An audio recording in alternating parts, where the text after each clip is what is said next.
The Morning Plum It has become an internet meme that Donald Trump favors extreme vetting for arriving immigrants, but not for would-be gun buyers, and today in South Korea, Trump was confronted by a question about this contrast.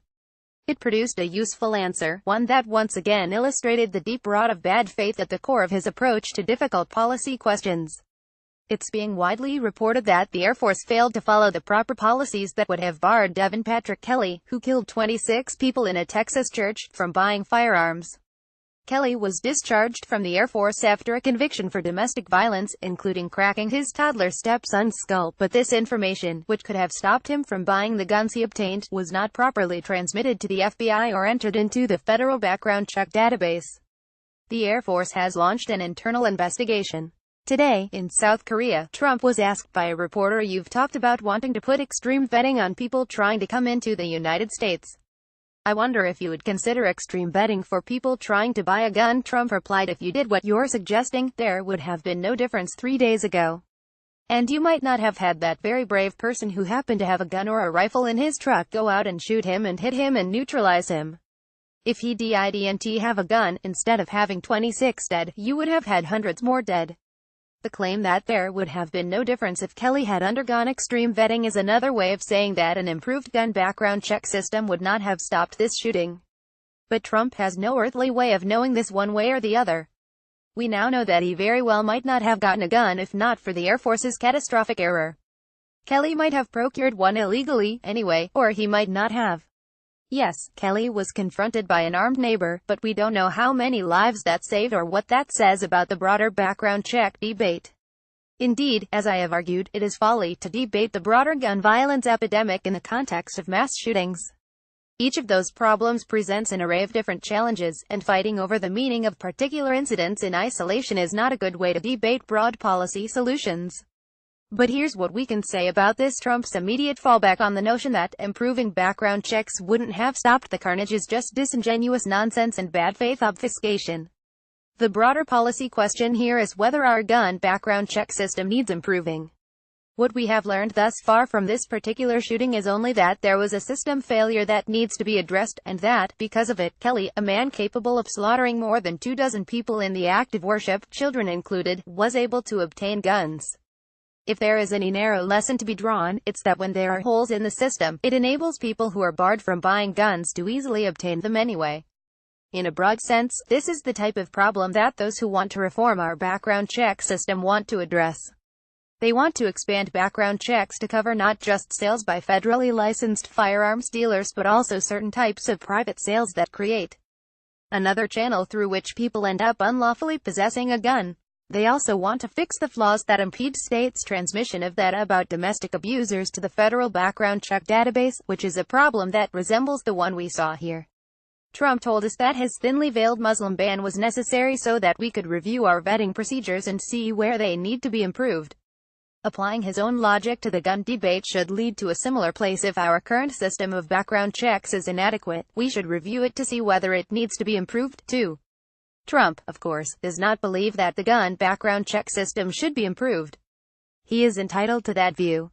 But the notion that this shooting shows that improving the system wouldn't make any difference is utter nonsense. What it really shows is that Trump views the flaws he sees in our system of vetting new arrivals as a threat worth addressing, but does not view the flaws in our gun background check system as a threat worth addressing. My point is not that the Texas shooting itself makes the case for any particular set of background check improvements. It doesn't, and again, seizing on isolated events isn't how we should be debating policy. The Air Force's review of its mistakes here is an appropriate response to this particular horror. Rather, my point is this: either you believe, in a broad sense, that we should be trying to improve our background check system to make it harder for prohibited people to get guns, or you do not. Trump's silly misdirection tells us that he does not believe this, and that he probably hasn't thought seriously about the question for even a second. The final polling average in Virginia, the Real Clear Politics polling average, puts Ralph Northam up by a mere 3.3 points. Northam has led in the last 5 polls and has been ahead or tied with Ed Gillespie in the last 10 surveys. Still, in many of those polls, Northam's lead has been below 5 points, and the race has plainly tightened in recent days. Virginia Democrats, get out and vote. Keep an eye on the House of Delegate races. David Wasserman has a good piece explaining why the 100 House of Delegate races in Virginia will be a good indicator of where 2018 is headed. If Democrats pick up between 5 and 10 seats, it would confirm the House is in play. If Democrats surprise and gain 10 or more seats, it would be a sign they are probably on track to take back the House next year. As Wasserman notes, these races will test whether, in the Trump era, Democrats are able to win seats in otherwise inhospitable territory, which could translate into big gains next year. In Maine, Medicaid is on the ballot. NPR reports that today Maine voters will decide whether to opt into the Affordable Care Act's expansion of Medicaid by ballot initiative, which would be a blow to Gov. Paul Lepage Question 2 asks Maine voters if they want to provide roughly 70,000 Mainers with health care coverage by expanding eligibility of Medicaid, known as MaineCare. The number of people enrolled in Medicaid has been dropping, as the Lepage administration moved aggressively to restrict eligibility. Though the state legislature could undo it if the initiative is approved, a win would send a strong message in support of the ACA and expanded health care. Trump approval sinks amid rising Russia concerns. A new CNN poll finds that Trump's approval rating has hit a new low of 36%. And about two-thirds, 64%, now say the investigation into Russian efforts to influence the U.S. presidential election in 2016 is a serious matter that should be fully investigated, while just 32% see it as an effort to discredit Trump's presidency. That figure is down from 38% saying so in August. In other words, even some of those initially inclined to agree with Trump that this is a witch hunt may now be changing their minds. Drip, drip, drip. In Russia probe continues. The Post reports that Trump advisor Carter Page sent an email to Trump aides while in Moscow describing a private conversation with a Russian official who praised Trump. Page also wrote that he had been provided incredible insights and outreach by Russian lawmakers and senior members of Russian President Vladimir Putin's administration during the trip. The email appeared to contradict earlier statements by Page, who had said he had only exchanged brief greetings with the senior Russian official. It's hard to know how significant each stray bit of information is, but suffice it to say that investigators know a lot more than we do about what all these facts add up to. GOP tax plan is worse than you thought. Glenn Kessler explains that the GOP plan not only repeals the estate tax, it also has a provision called stepped-up basis. That means the only thing that gets taxed is value on capital gains that appreciates after the heir owns it.